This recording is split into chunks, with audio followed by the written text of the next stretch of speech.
Very happy and really delighted to be able to have this session together with you all here at the Center for the Study of Apparent Selves, which is a new research center at the Untitled Institute. And so today we will be meeting the core team who's working on a project running 2 years to develop an interface between Buddhism and AI, a way of engendering mutual understanding and hopefully some exciting synergy as well between Buddhism and AI. So just to give a bit of background for why this center exists, that's perhaps not immediately obvious what the natural reason would be for such a center. But the idea came about, let me just tell you the story. A few years ago, I was surfing the web, as we are, most of us, from time to time, and I came across a very interesting article about AI and the development of AI and some of the ethical questions that arise in the context of AI. And I was struck by the by reading that AI had developed to a point where there was serious talk about the desirability of developing artificial emotions, and in conjunction with that, an artificial sense of self, one could say, like a self-identification in the artificial intelligence. That was how I understood the article I was reading, and I was quite amazed to learn this. And in this article that I was reading, I learned that the wish for artificial emotions had come about in an effort to develop appealing AI that we would enjoy being together with, and also in an effort to develop more safe, reliable AI. And that made me think that Buddhism ought to have a lot of resources that could be that should be relevant in the context of AI, because Buddhism, as we know, is famous for asserting or having as a general viewpoint the non-existence of any real self, whatever we may mean by that. And yet Buddhism is an approach to life and death and beyond, which is ethically very rich, I would say. Buddhists take ethical questions very seriously, and have plenty of resources for tackling ethical questions and techniques and methods that Buddhists rely on. So I thought, if those methods really are what we like to say that they are, they ought to have a relevance in this present context, AI.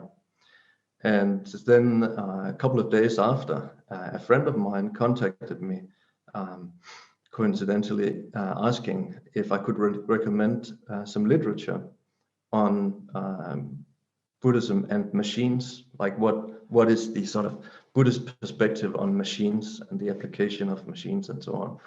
And I thought, well, I'm not so sure what exactly that is, and that made me think even more. And quite soon I had opportunity to speak to Chogyam Rinpoche about this thing that was occupying my mind. And I talked about this effort to engender artificial emotions and also a kind of sense of self in the machine. And when I talked to Empathy about this, I had a sort of smile on my face, because this was an unfamiliar and quite, to me, exotic topic. So I thought it was also funny. So I was smiling when I talked with Chicken Empathy, but Empathy didn't smile at all. He looked extremely stern, in fact. And then he asked me, "What are you laughing at?" And he said, "This is really important, very serious issues." And from that point on, I thought, okay, I think I should try to get a better sense of what goes on in AI, and who knows, maybe I can help in some way, exploring Buddhist resources that could have some relevance to the development of AI. And I'm sure that along the way, I will get to understand much better about the Buddhist philosophical points of view, Buddhist training, Buddhist practices, meditation. So I felt very attracted to this topic, and I kept bringing it up with people. And along the way, I was then able to meet one by one the wonderful team that are here today with me. I'm extremely happy to have the opportunity to work together with such interesting, brilliant, in fact, people with very open minds, and yet very down-to-earth people as well, who are just a joy to work with and explore these issues that are sort of at the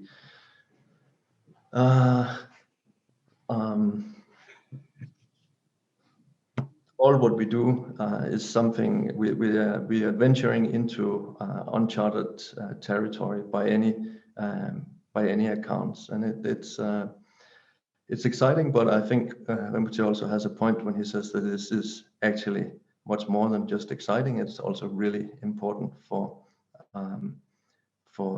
the future that we are creating now. So with this as a short introduction to why this Center for the Study of Apparent Selves exists as a research center at Ramdung Yeshe Institute, I will also introduce one by one briefly the wonderful people that are here today. Apart from my wonderful self, there is Bill Duane, who is former executive at Google and has been deeply involved in many of the key applications and things that are so important for so many of us on a daily basis. And he is also a Buddhist teacher, and has been responsible for a lot of programs for well-being at Google.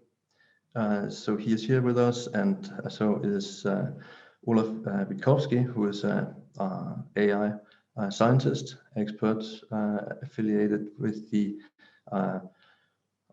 Tokyo University, and he's also head researcher, I think the title is, at Cross Compass in Tokyo.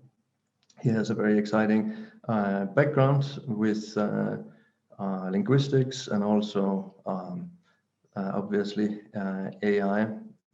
He spent time at the Institute for Advanced Study and has been deeply involved in very comprehensive efforts to establish transdisciplinary research on a global level.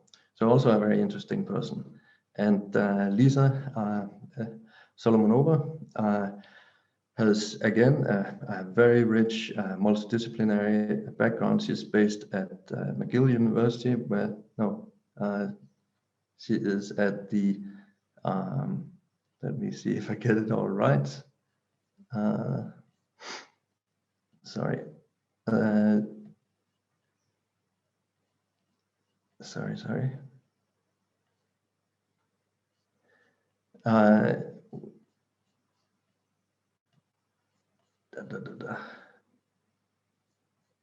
Lisa is an expert on dream, and she has a philosophy background, is psychology, as well as cognitive science. And what is your affiliation now, Lisa? I'm sorry, I don't find it.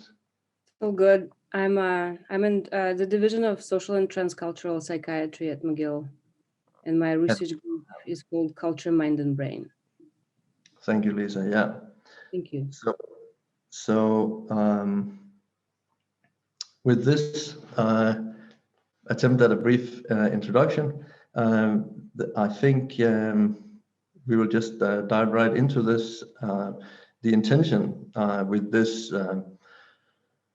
talk, the structure that we have planned for today is that first we'll look at one of the arguments for emptiness, so to speak, one of the classical arguments, and briefly go through the motions of that.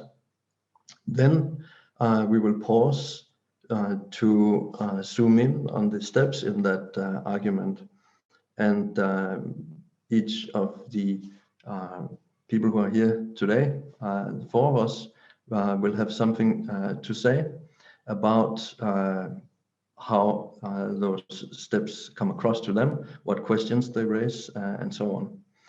And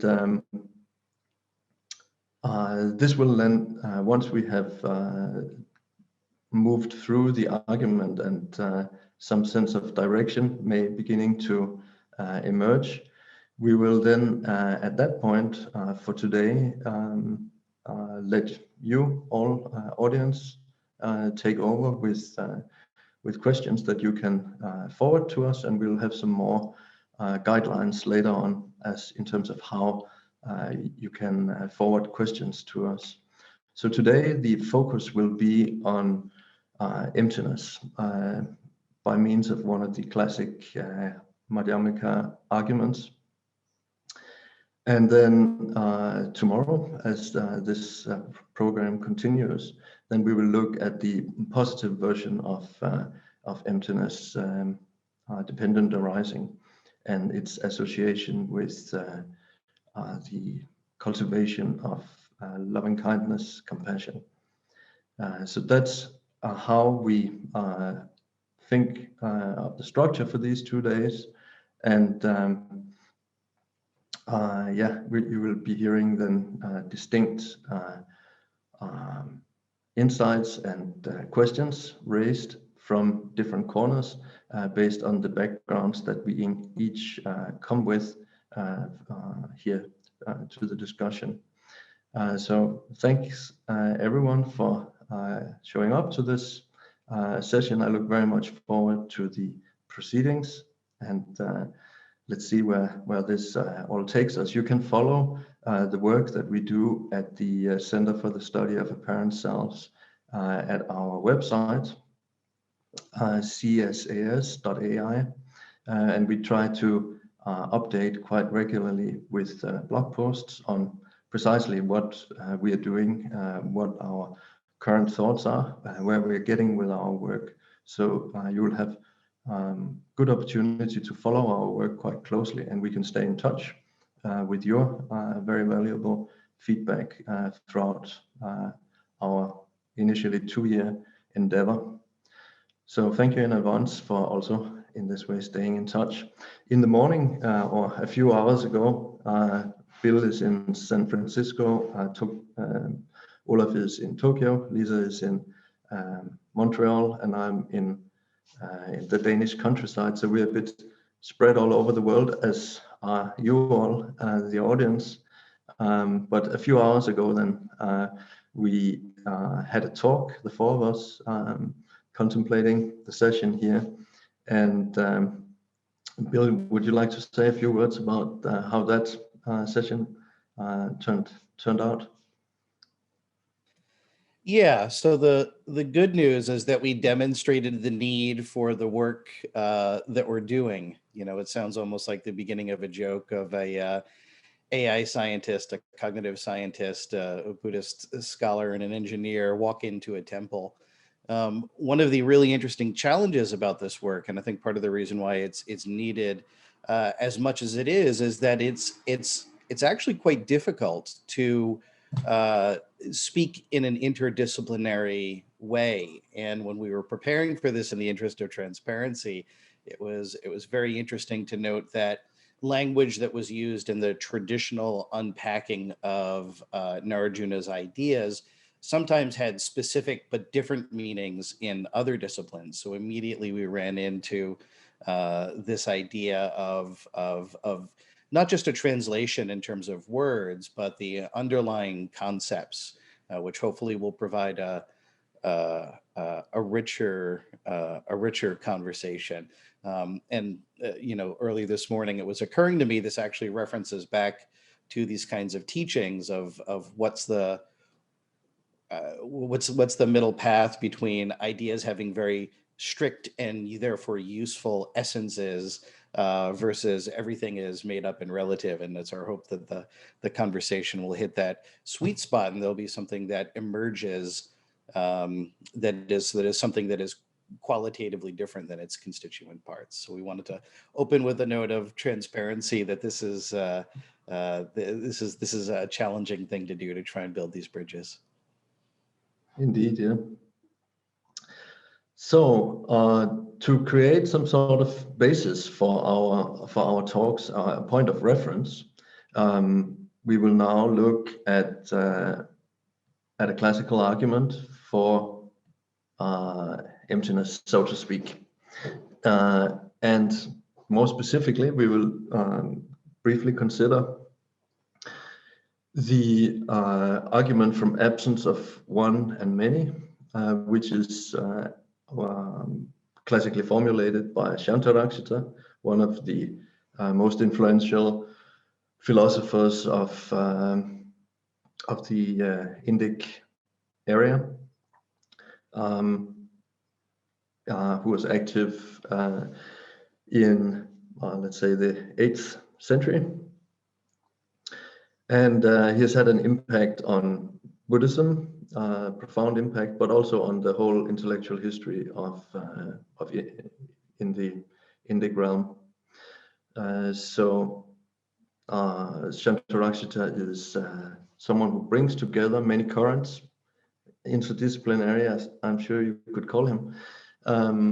He brings together philosophical currents of epistemology and logic, as formulated by Dharmakirti and Dignaga in the Buddhist tradition, together with the Mahayana major philosophical currents, view and practice, as they come from Maitreya Sangha in the Yogacara, and from Nagarjuna on the Madhyamika side. So he's known as his grand philosophical program is called Yogacara Madhyamika, which in turn relies heavily on Buddhist epistemology and logic. And we will look at the argument from absence of one and many, which is presented in his concise treatise, Madhyamika treatise, called the Madhyamika Alankara, the ornament of the middle way.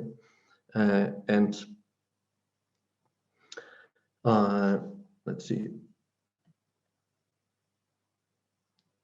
The argument is presented in just 4 lines, really, in the initial stanza. So I'll just try to share that with you.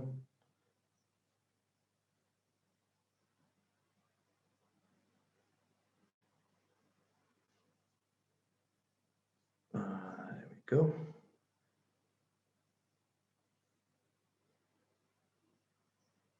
Do you see it? No? Okay. Let's see. Do you see it now? Yes, thank you. High tech. So here in the initial stanza of the Madhyamika Alankara, Shantarakshita says, these entities spoken of by ourselves and others possess in reality neither nature as one nor as many. Hence, they have no nature and are like reflections. So the subject under investigation here are the entities spoken of by ourselves and others, as in this is combined the root stanza by Shantarakshita with a commentary by Jumipam, 19th century, early 20th century Tibetan philosopher.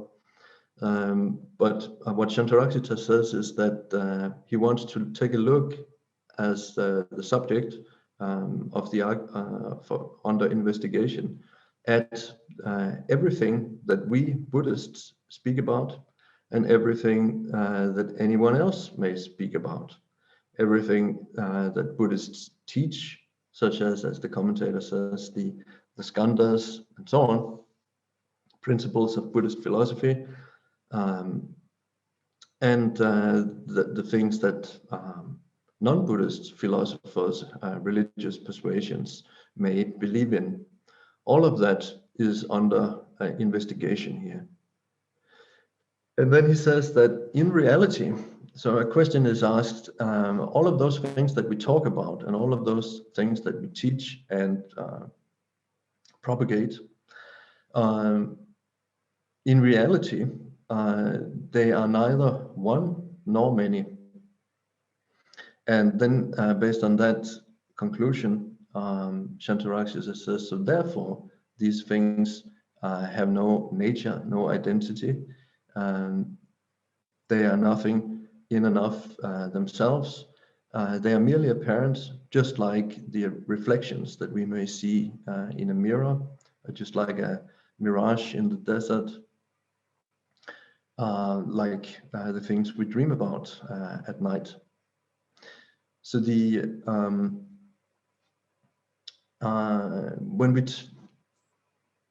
when we think that here we are going to consider Buddhist philosophy and the philosophy of emptiness and so on, then of course we cannot but think that there must be some particular point of view that's being advocated here, and that there is some sort of perspective that we are encouraged to assume. But at the same time, the very first line of this argument says that all what we're talking about here and sort of pulling the carpet from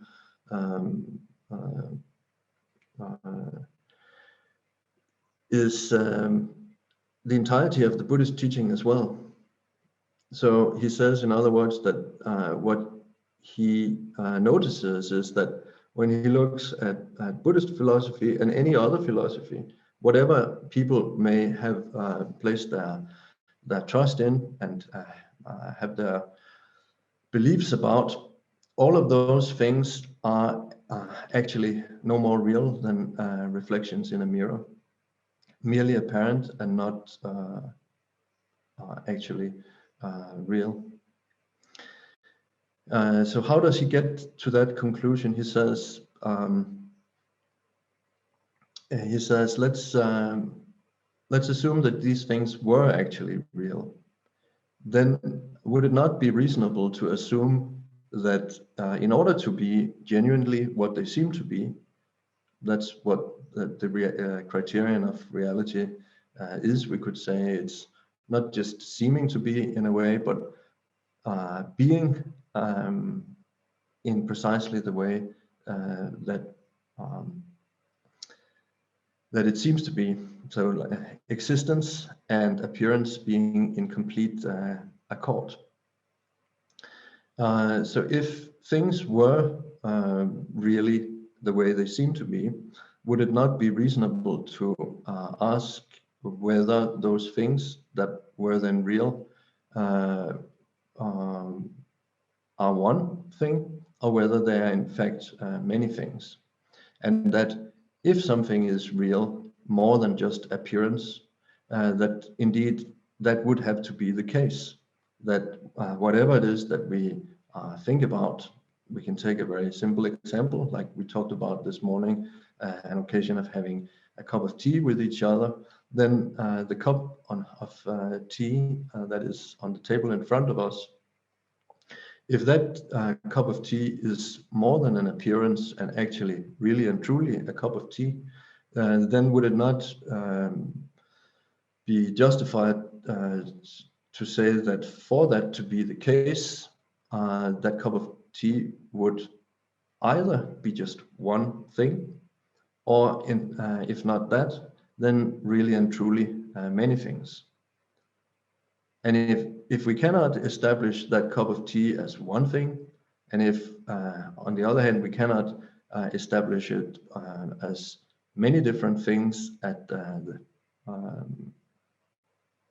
either, then the very basis for believing in the ultimate reality of that cup of tea, in the very basis for believing that the cup of tea is more than an appearance, is more than a reflected image in a mirror, is more than a mirage in the desert, that basis for reality has then disappeared. So that's really the argument. It's very short, but what we will do next is to go through these very few steps, but try to give ourselves some time to reflect on each of the steps, because this is a particular kind of inquiry. Madhyamaka is an approach of a path of reason where what matters are the concepts and the ideas that we ourselves bring to the discussion. So it's not a matter of becoming introduced to new concepts, really. It's just questioning our own concepts and beliefs to see if we can find them truly justified. So that's all what Madhyamaka inquiry really is about. Then in conjunction with that, once we have carried out this whole analytic approach to all of the seeming reality, then many other questions will come up. As we will see also here, there will be plenty of things to talk about once we have taken time to go through this analysis into the so-called nature of reality.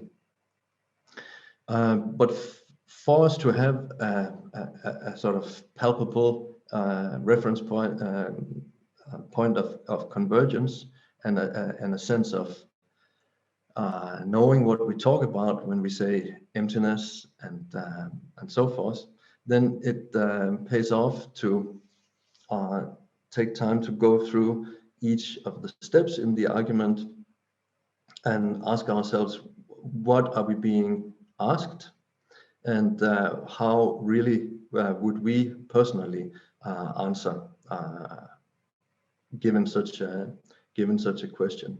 If we take time to do that, each one of us individually, then Buddhist philosophy becomes very rich. It becomes a live process rather than learning concepts, and it's something that we can all do. It's not doesn't require a whole lot of acumen or years of study. On the contrary, like I said before, it's all just a matter of questioning our own beliefs in an honest and fashion, and without jumping to conclusions, just steadily replying to the questions that are being raised. So that's what we'll try to do as a group here first. Well,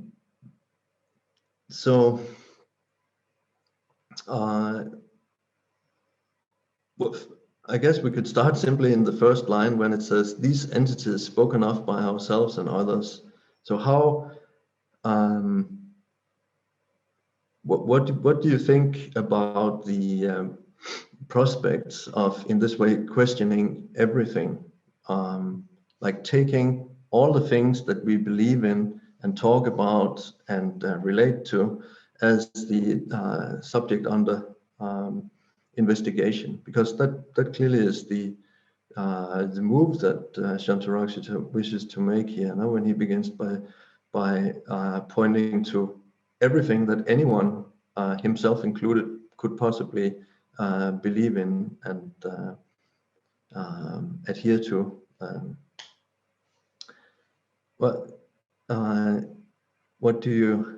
What comes to your various minds, Bill, Lisa, and Olaf, when asked, does it make sense to make such an effort?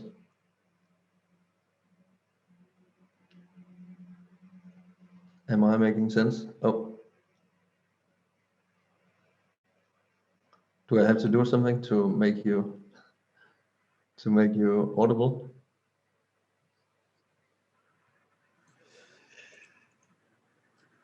Olaf, after you. Well, yeah, I can jump in.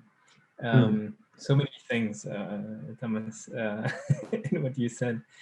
And before I speak, perhaps I should say that this will probably resemble our countless chats, discussions that we have together at this new Center for the Study of Apparent Selves. So I guess all those are very difficult notions. When you mention nature of reality, well, emptiness, even just notion of being and sentience, yeah, are already very difficult to tackle. And my role in the group as a scientist is that, well, what I do is I probe and observe the world and construct a sort of scientific understanding in form of theories.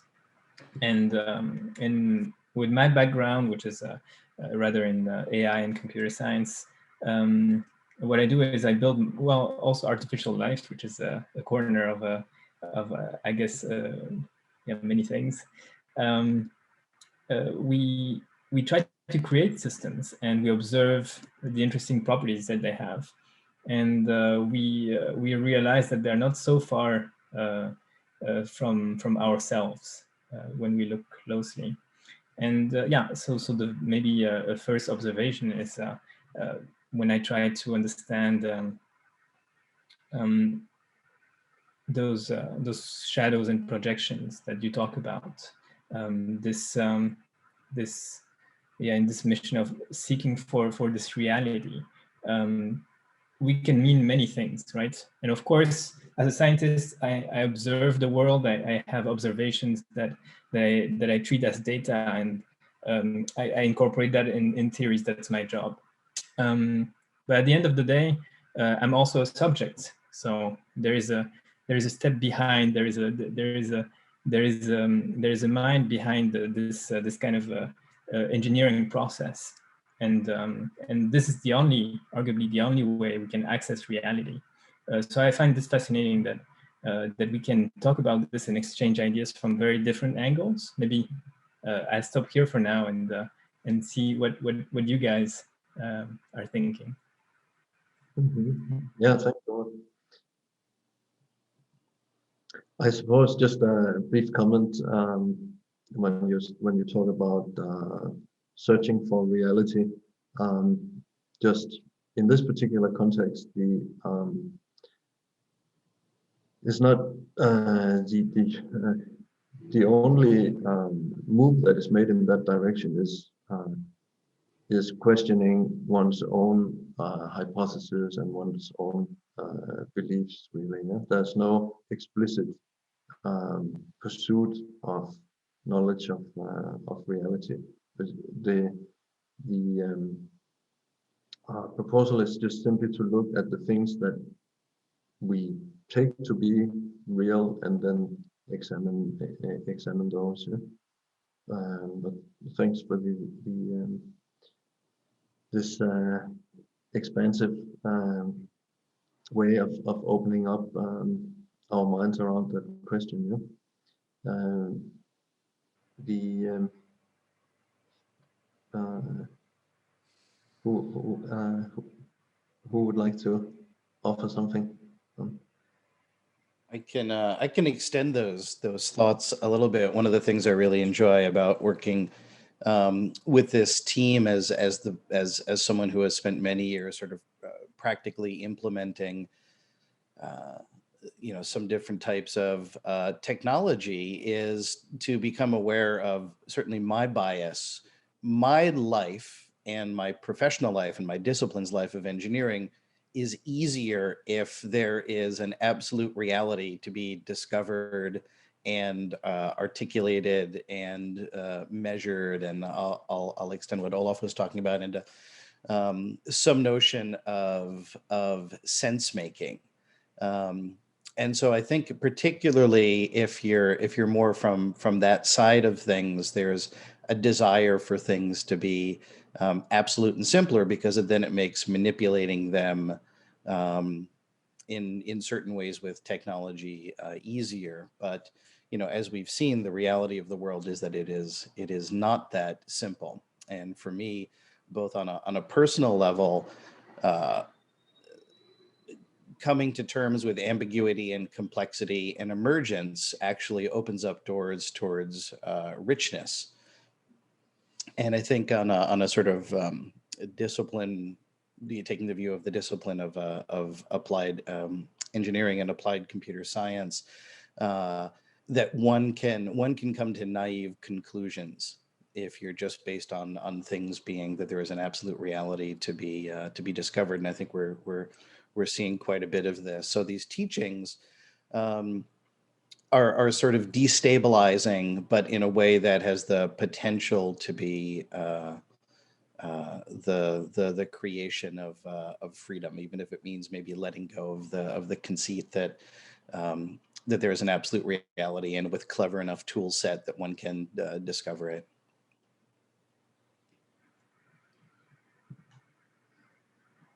I have some thoughts too. Mm. So yeah, I'm really happy to be part of this group. My role is a little bit different. So I'm not a Buddhist teacher. I'm not an AI scientist. I'm trained as both a neuroscientist and a philosopher. So so all the questions, about entities and what is considered, to be real, and how to deal with concepts that really, are just so deep in ambiguity, are very kind of normal and natural to me, because as a scientist of sleep and dreaming, this is my object, right? My object of inquiry is not actually a physical thing, right? It is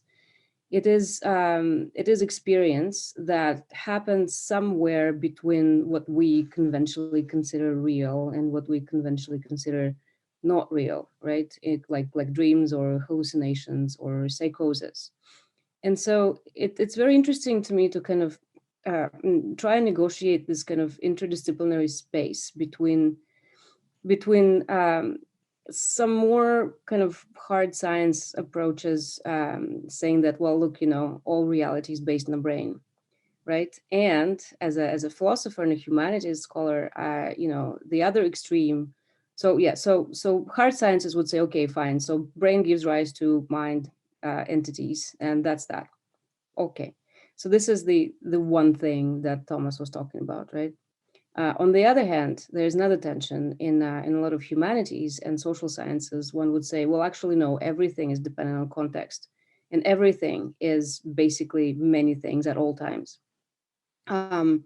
So this is a really great opportunity when talking about experiences in the mind, right? Like dreams or thoughts or hallucinations or emotions, to kind of try and find a way to not fall into either of those traps, right? Not just consider everything always in flux and in multiplicities, because then you lose your object of inquiry. You cannot define what you're looking at. But also not consider that, that all experiences are nothing but emergent properties of a bunch of neurons doing their thing. So yes, and now I'm really interested in a lot of those questions also because in my work in a transcultural psychiatry, we are looking at how brains, bodies, experiences in context, in different cultures, make sense of reality, right? And what is considered to be, a real experience versus an experience that's coming from the person, right? Such as dreams or psychosis, etc. And we do find a kind of interesting interplay that dreams are based on what we conventionally consider real life, but then real life is then a perception of real life is then changed by what we bring into it through various imaginative processes, including dreams or hallucinations or psychosis. So this is some of the early thoughts prompted by Thomas's intervention and Olaf's and Bill's comments. Yeah, thanks a lot. It's really very nice to have regular opportunity to be together with you again, I have to say, and explore together. I feel really fortunate that you had the interest to take this forward together, our project. And so about the all of those things that you have brought up, your perspectives as professionals in your areas of research and occupation.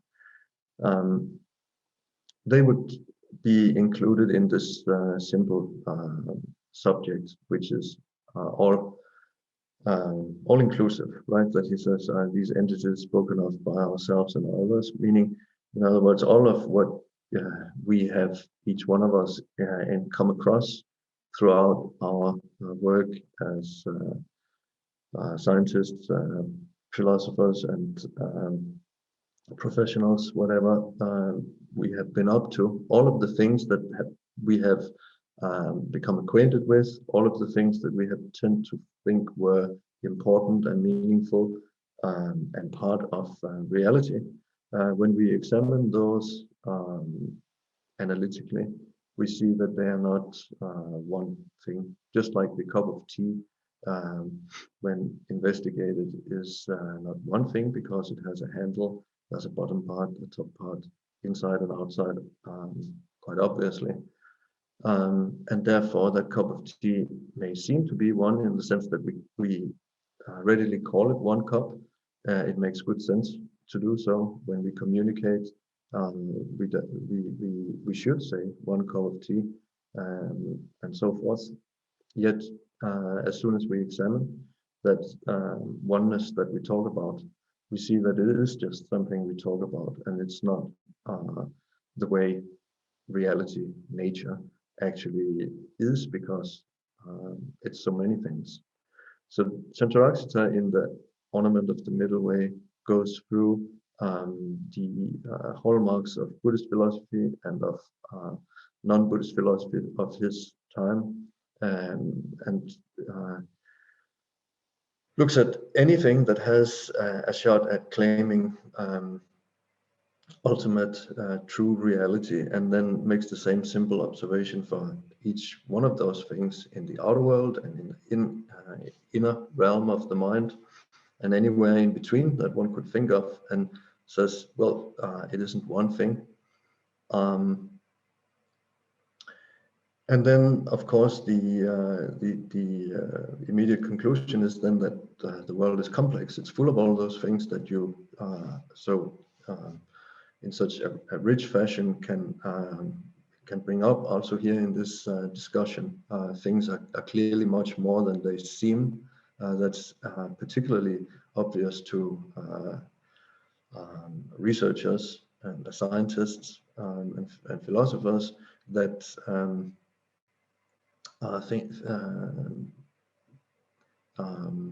the seeming simplicity of the cup of tea is not simple when we examine. So that could then be the conclusion that reality is complex. We can keep exploring it, and we will discover ever more subtle aspects of this reality that we are in the process of uncovering and getting to know better. But then seemingly Shantarakshita wants to shortcut that process, because he says if there is no one available anywhere, then there cannot either meaningfully be many. Then many being the coming together of many different ones, many different singularities, units.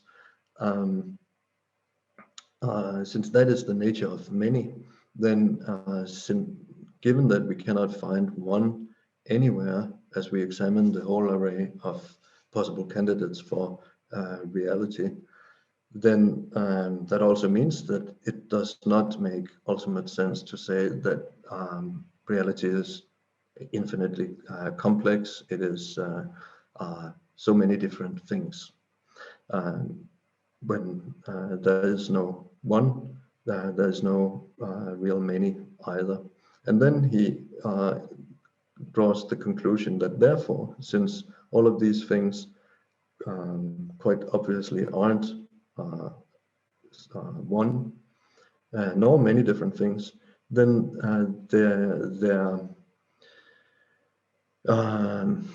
we may believe them to be true, we may talk about them and think of them as true, but under analysis we see that they are no more true and no more real than the reflection that appears in a mirror. When I look in a mirror, I see something that looks just like a real face, and yet there's not a single particle of a real face in the mirror that I'm looking at, not inside, not upon the surface or somewhere in between. It's merely apparent.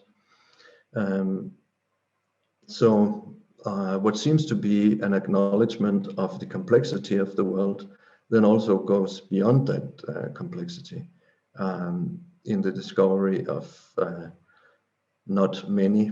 And then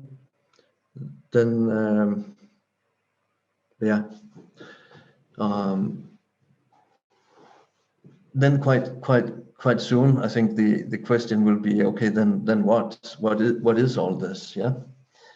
And personally, I think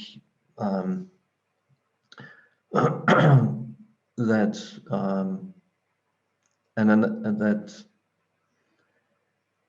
I've always imagined, not being a scientist, but admiring science and being impressed by the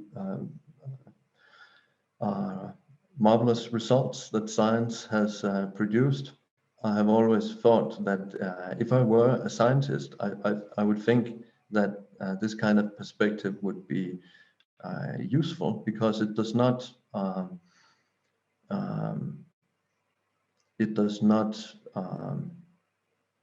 induce certain systems of thought and focal points, but on the contrary, it invites very open-minded investigation of the apparent reality. Because if we have examined everything and can see that under analysis it is not one and it is not many,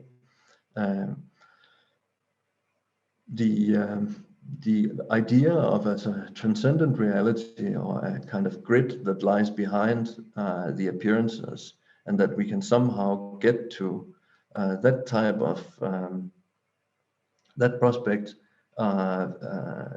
the relevance of that kind of prospect, I would say, fades away. And instead we are left with these appearances and what we may want to say about them, think about them, but without anything given. So I thought that for a scientist, this would perhaps be a nice spot to be in, a nice field to engage as one conducts one's scientific work. So I don't know how that resonates with you, Olaf and Lisa, and Bill, from your from your work. Would there be some sort of practical relevance to this type of analysis, sort of pay off as a for a scientist or someone working in the fields that you are?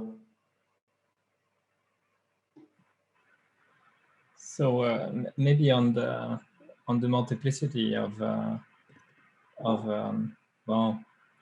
possible realities, and in this search of meaning, I guess you said that, yeah, we are of course different types of scholars, and we are.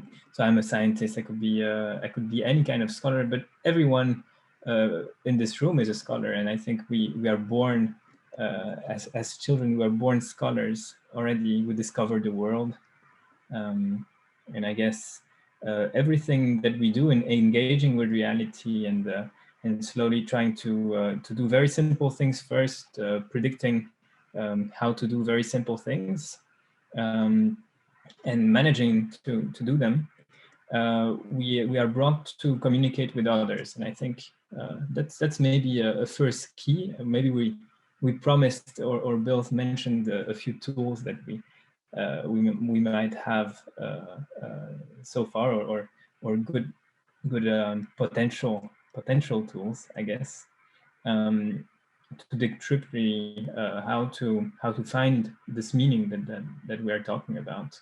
And yeah, one of them is definitely linked to language. So I guess one approach to language is seeing it as an emergent entity rather than something given in the first place, and that's not something new. Multiple philosophers and scientists have approached that way, and one very famous one is Wittgenstein, of course, and perhaps anyone who invented those kind of devices at the end of the day, or your phones, etc., invented the theory behind that, actually relied on information theory, which is an advanced theory of language. So arguably all of that are in the same family. And I find it interesting that you can, by studying this emergent language, you can then use that to express more complex things and go further, understand maybe something like the nature of reality at some point, but it has to be constructed. You have to construct the theory behind it. Yeah, this is not very easy to address. But yeah, a first step maybe in my mind is that this meaning can be emergent, and understanding the properties of its emergence might be interesting. So yes, information theory that I mentioned is a mathematical theory, because I see some direct messages, and yeah, I think that is very helpful. So math is a language that is very easy to share with each other. It's not the only one. Philosophy, every discipline has their own language and have their own kind of logic to transmit information in a valuable way. In a way that will make sense to the other entity you're communicating with. So we are born alone, but very rapidly, instantly almost, we connect with others. And the way that we connect tonight is through a more scholarly kind of a connection, and that's what we do, I guess, in our discussions. We connect through one discipline, another, and we language switch. Between mathematics to computer science to philosophy, different areas of cognitive science and Buddhist studies.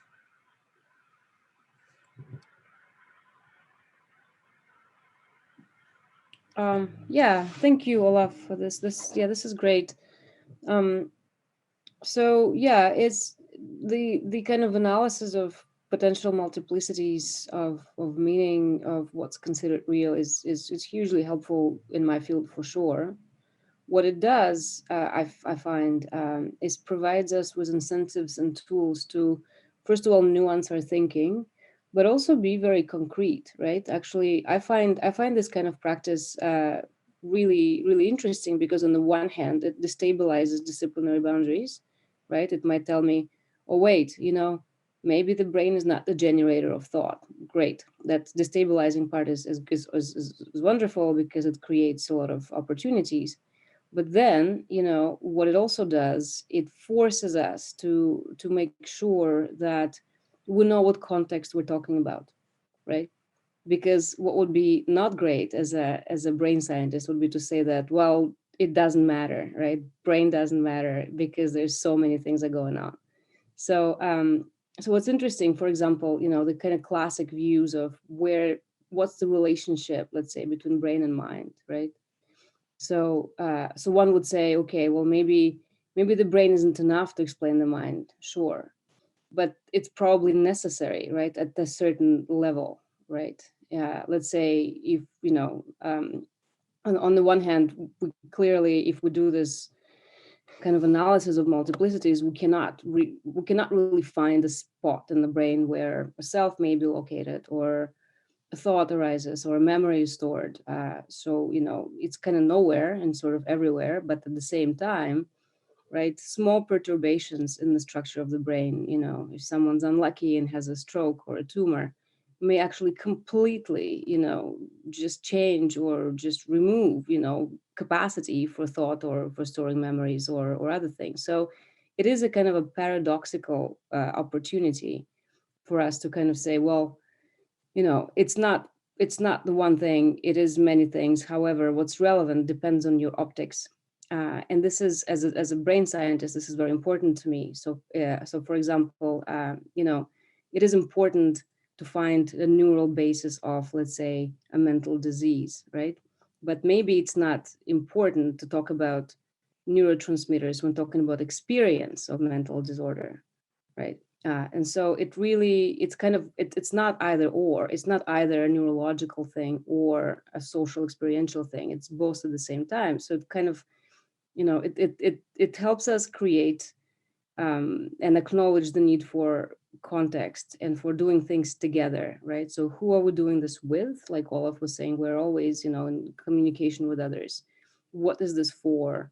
And what optic are we operating within, while recognizing that this is not all there is, right?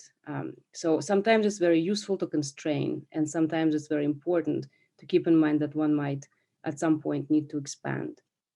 So yes, very useful, I think, Thomas and Olaf and everybody, this form of analysis for scientific inquiry.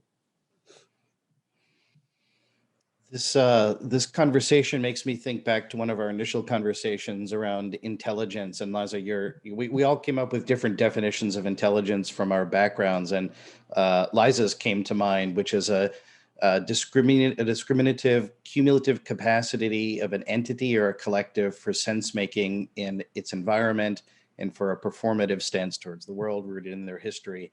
And we all had slightly different variations, basically, of this sense making. Olaf and I leaned towards the application of it, for survival, for a successful navigation within that sphere. And to me, this makes me think, okay, well, this is the way of accommodating that it is neither one nor many at the same time. And it's notable that through each of our different disciplines, we viewed it slightly differently. And, with regard to AI, it then, if we have our own, we've been using the word substrate to describe some of the aspects of our physicality that determine the way that we perceive and interpret the world.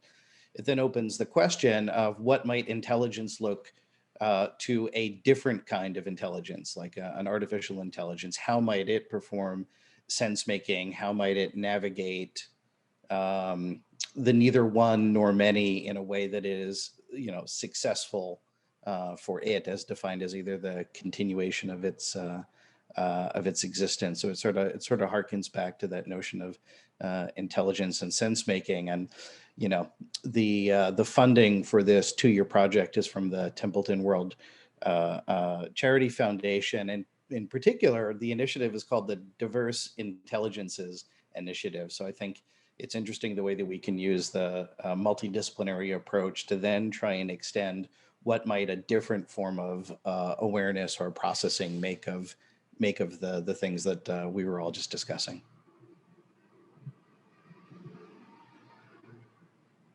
Yeah. What do you think there's about? Is it time to take a look at the questions and at this point, no? Sure. So I think we have a link for the audience that I'll post in the chat. And let's see, to everyone, this one. And you can, yeah, you can simply also go to slido.com, so this one, and input the code RYI. And yeah, you can just post questions or upvote questions from others, and we can take it from there. I think this way we can process more easily questions from everyone. Let me perhaps share my screen.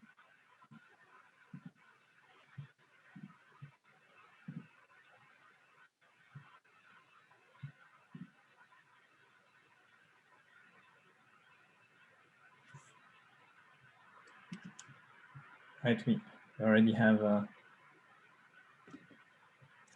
and feel free to put your name too, if you'd like to.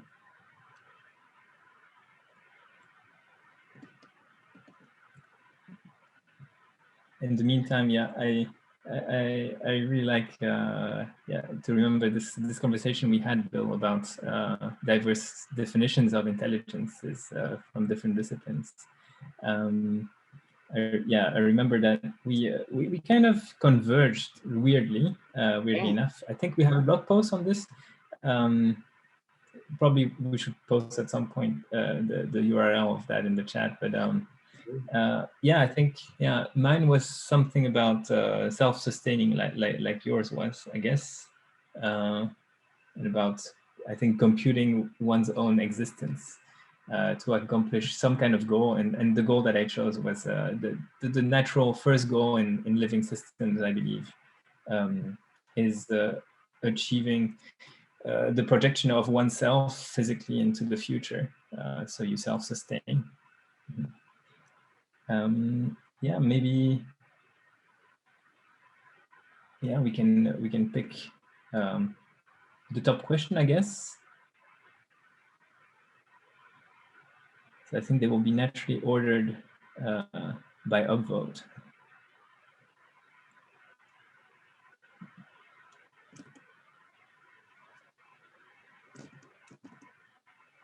So yeah, sure.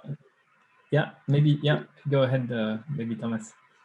That emptiness understood anything. I don't know if the Buddhist view is a combination of many views.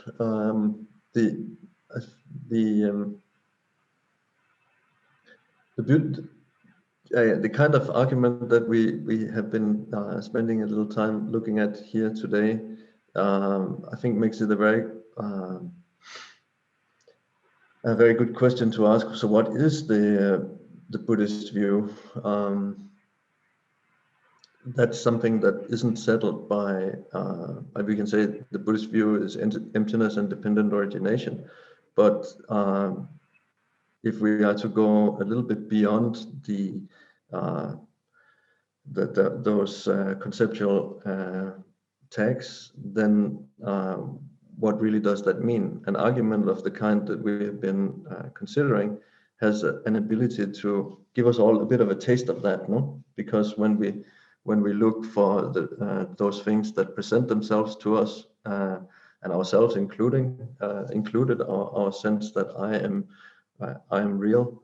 When we examine, we find not one thing, nor do we find a lot of things. And since we are never able to find any one thing that actually is what it seems to be, then in the absence of such true singularity, there can be no true multiplicity either.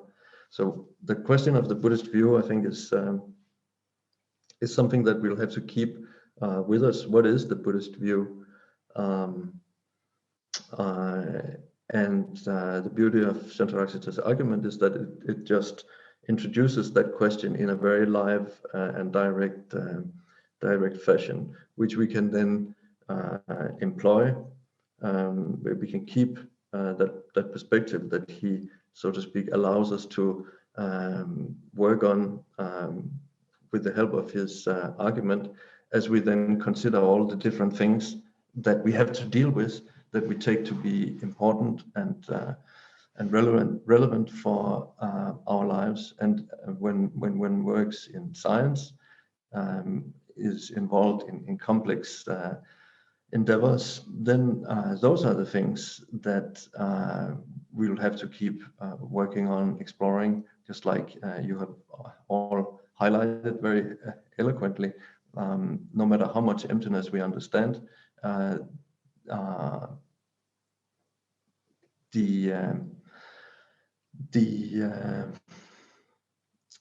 the apparent reality is there in our face. We feel it, and we have to respond in the most capable and efficient fashion. Now, as we then choose, try to find a course forward, then rather than forgetting that kind of perspective that Shantaraksita allows an insight into with the help of his argument, I think it's useful to keep the two going at the same time, so that there's a possibility of a synergy, so to speak, between analysis into the nature of things and acknowledging the diversity and the complexity and the richness of the world as we encounter it. So I don't think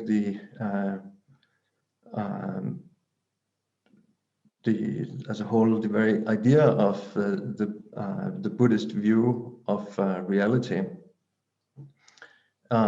is very much what's under analysis here, in the way that Shantaraksita presents his argument. He talks about the things that we Buddhists believe in, which is also reality itself, right?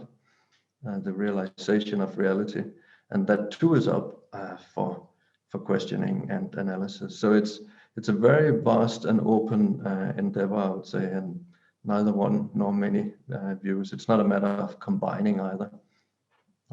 So yeah, thanks. Next question. What should we?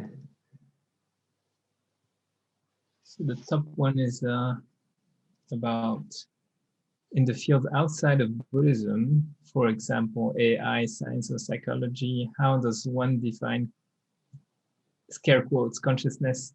Is it possible for an AI to have consciousness? Lisa, do you want to go? Oh my God. Yeah, that's hard.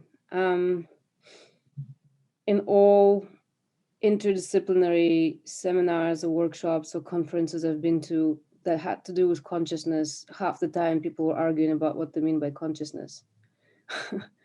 It's yes, so I cannot tell you how, a global field of psychology defines consciousness. What I can tell you is that once again, it's a question of relevant criteria, right? So for example, it can go from something really low, if you're a neurologist working with people in the coma, right?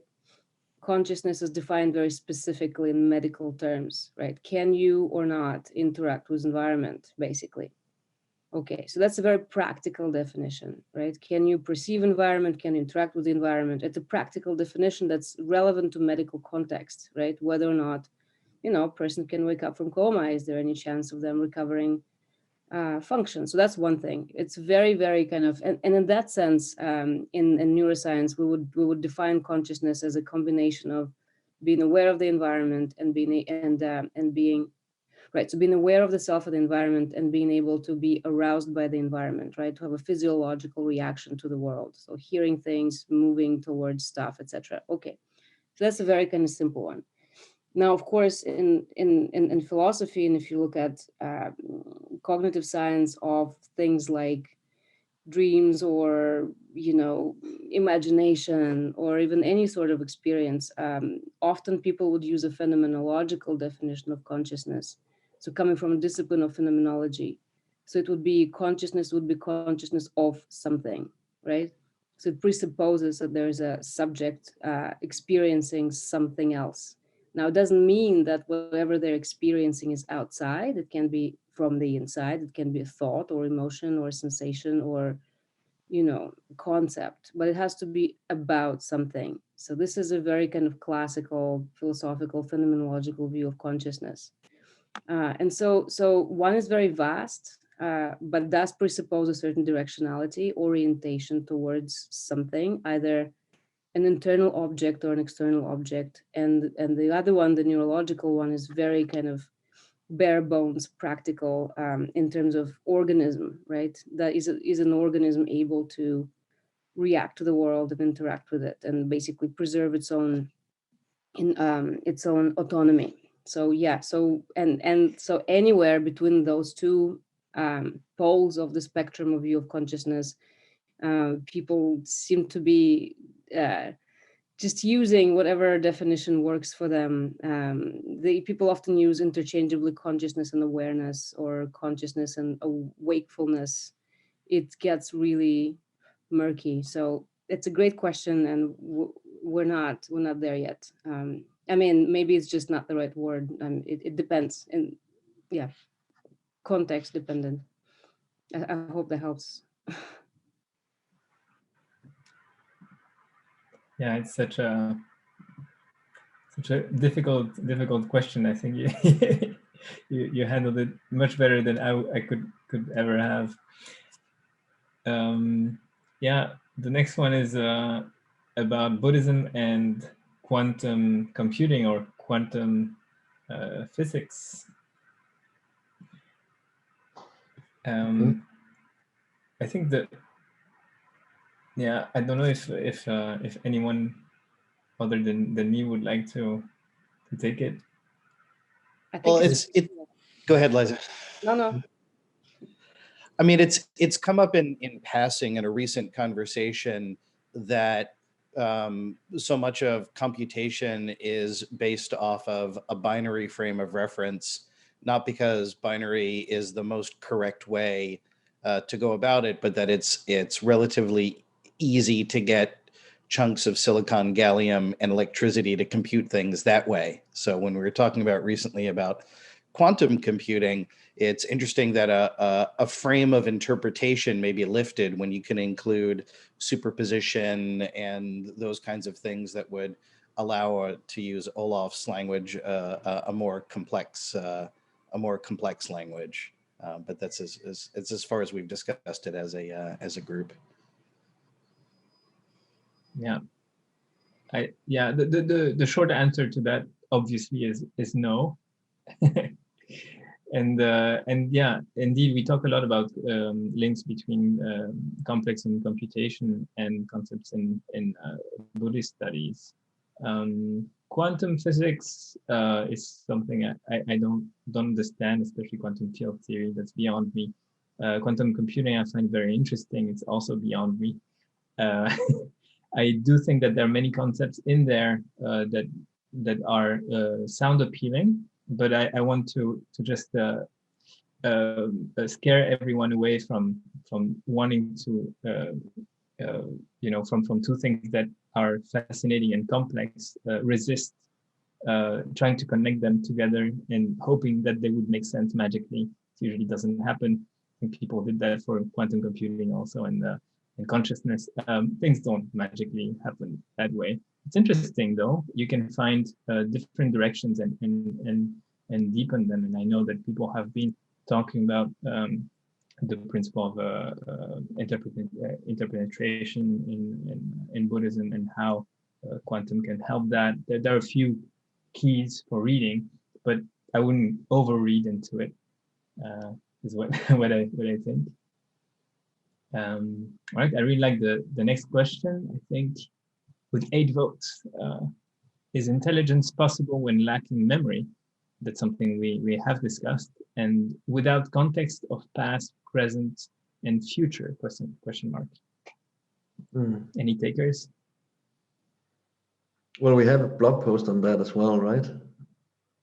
A couple, That's right. indeed. I just posted it in the chat for if it gives wants a deeper dive than whatever answer we give now. Yeah. I don't think we came to a conclusion.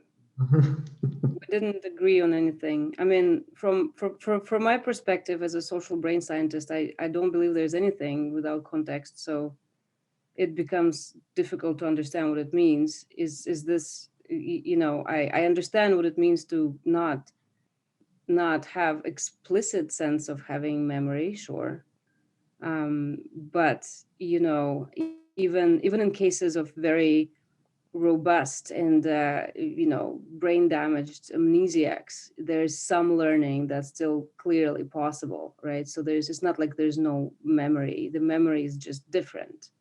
You know, people still navigate the world in a certain way, even if they can't explicitly tell us why and how. So, you know, yeah.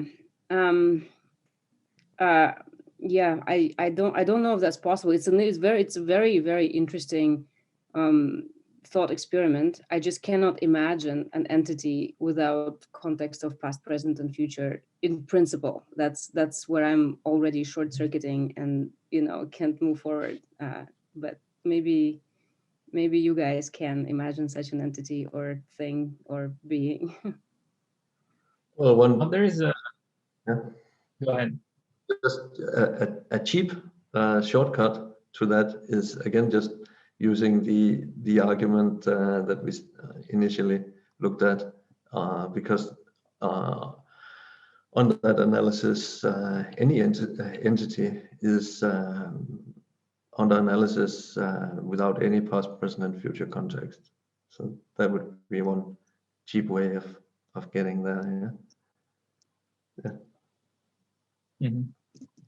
Well, there is one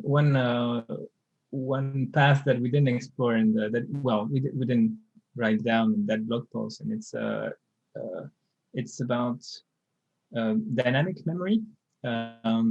So memory could be maintained by just things moving, such as in a swarm. I think Bill predicted that I would talk about swarms tonight.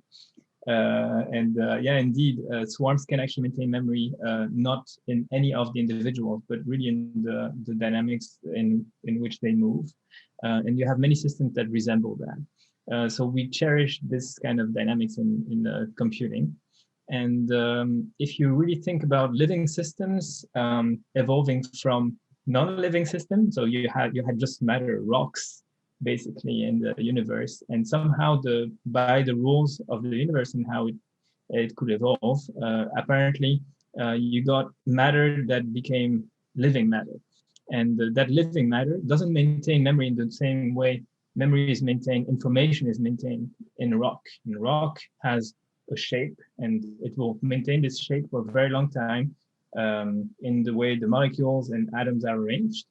But a living system maintains memory in a very different way. It rebuilds constantly this memory, and error corrects is the term in computing, corrects its own errors as the time passes by. The skin reconstructs and so on, and it replicates itself, which is another way to maintain a memory. And I think between those two ways of maintaining memory, something interesting happened. So intelligence was possible also before. You could compute with just having this information around. But I think it's a different type of intelligence that we have now in the type of properties that you can expect.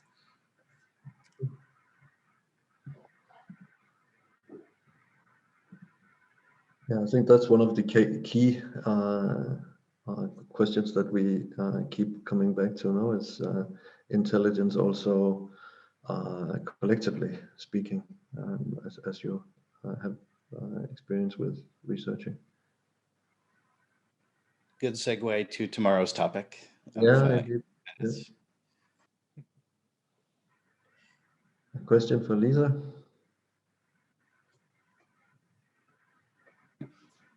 Okay, so how to know that the relation between brain and thoughts, sensations, memories, etc. is causation instead of correlation? Oh, well, we can't. I mean, the short answer is there's no way, simply because, well, okay, not true. There's two ways. One is very kind of classical science practice, right? You can do experiments, right? So if you can stimulate a brain part and produce a form of experience, you can infer at least partially a causal role for the brain in the experience, right? I mean, we have all sorts of tools. We can use transcranial magnetic stimulation. We can use direct current stimulation. We can do all sorts of things.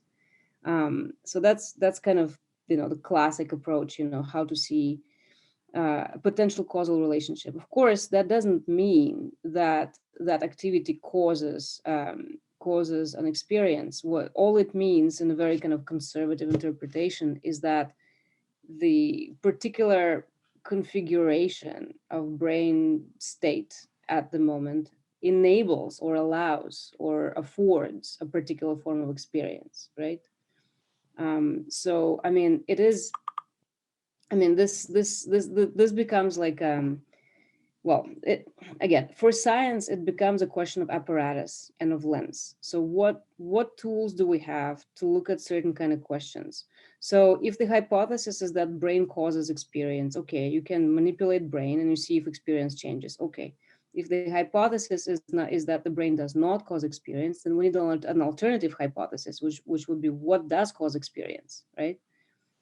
In that sense, it's very difficult to then figure out what the object of inquiry will be. Now, I think right now we're in a very interesting scientific moment when we pretty much all agree that brain doesn't cause experience. It is an interactional thing, right, between the brain that's embedded in the body, that's embedded in the physical world, that's embedded in the cultural world and spiritual world and meaningful relationships, right, with other people.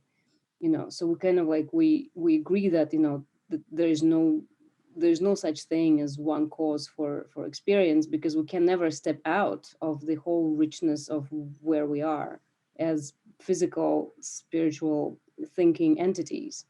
So in that sense, I don't think that question is scientifically easily answerable, but certainly we can change brain dynamics, which will change experience. And there's many ways. I mean, you can take drugs, right? And your experience will change in predictable way, right?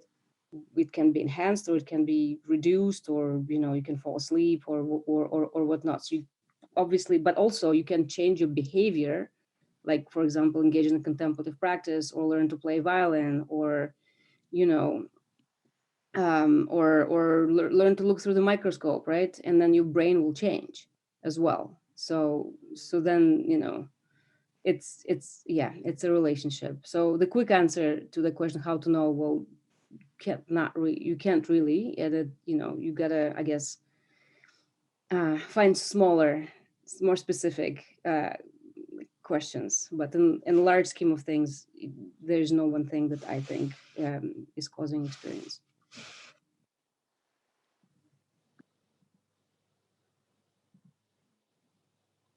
There's not one thing causing experience. That's I think another way of saying dependent arising comes across to my mind, which is indeed where we're going to pick up tomorrow. Yeah, and then there's a question.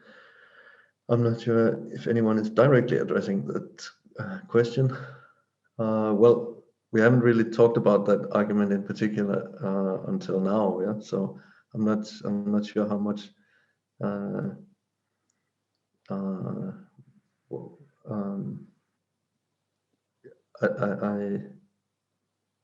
I assume that you haven't been actively employing the argument from absence of one and many in your research, but perhaps do you have something to say in response to that question, the top one now?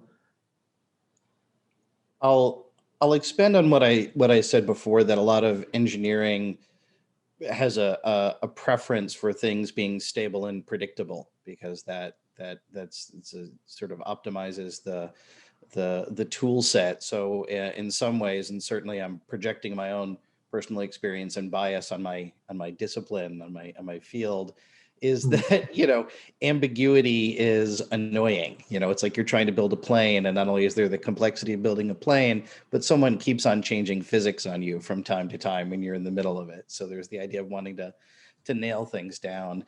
But it's interesting that one of the solutions, it's been a few years since I left Google, but even when I left, and I know this has continued, a big way of dealing with this is actually to cultivate mental training on dealing with complexity and ambiguity. So if going into it that you would prefer that, the kind of complexity implied by the one in many argument, it's not just fixing it out in the world, it's actually changing your relationship to it. So the things that are so that we don't try and wish away reality in favor of a preference. Mm-hmm. Yeah, that's I think very practical and direct way of benefiting from that type of analysis, no? That we can all use.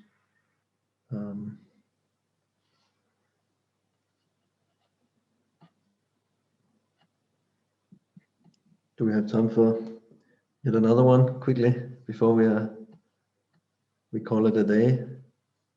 Oh.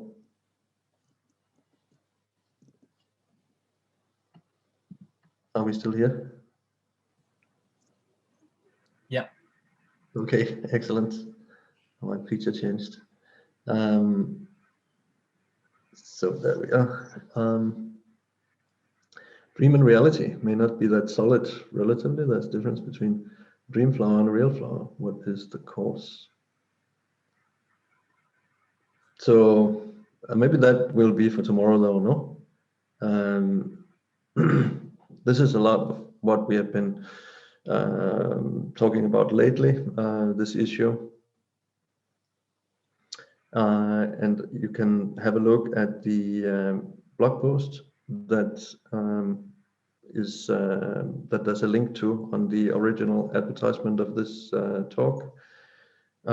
It talks very much about this seeming difference between dream entity and so-called real entity, and of course the argument that we have been considering here to begin with and keep coming back to is one that questions the relevance of that distinction, although there is an immediate relevance to distinguishing dream from wake time experience under analysis, that the reasons for that distinction very quickly fade away.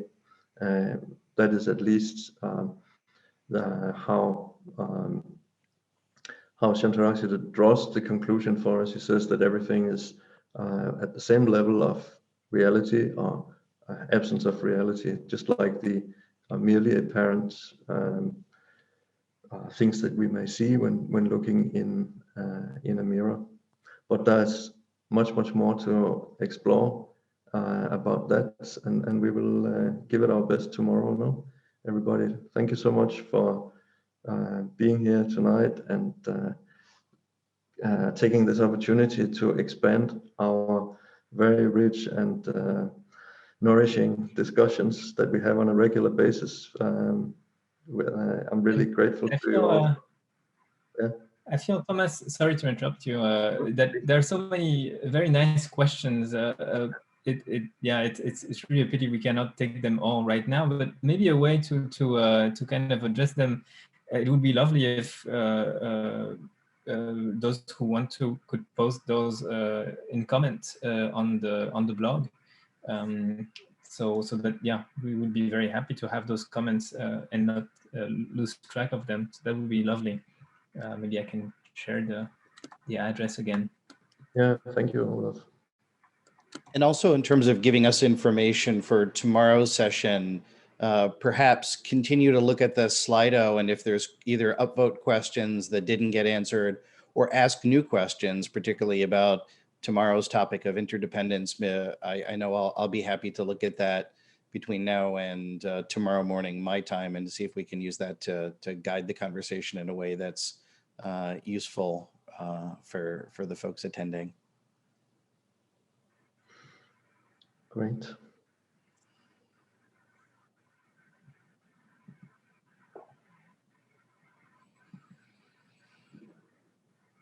But yeah, perhaps we should then call it a day now. Try to keep to the schedule. And yeah, thanks everyone. Thanks. You. Thank you very much. Thank you very much. Thank you so much. Yes, So thank wonderful to see everyone again. Thank you. Thank you. Thank you. Thank you, Rinpoche, Choki Nima. Thank you. Thanks, everybody.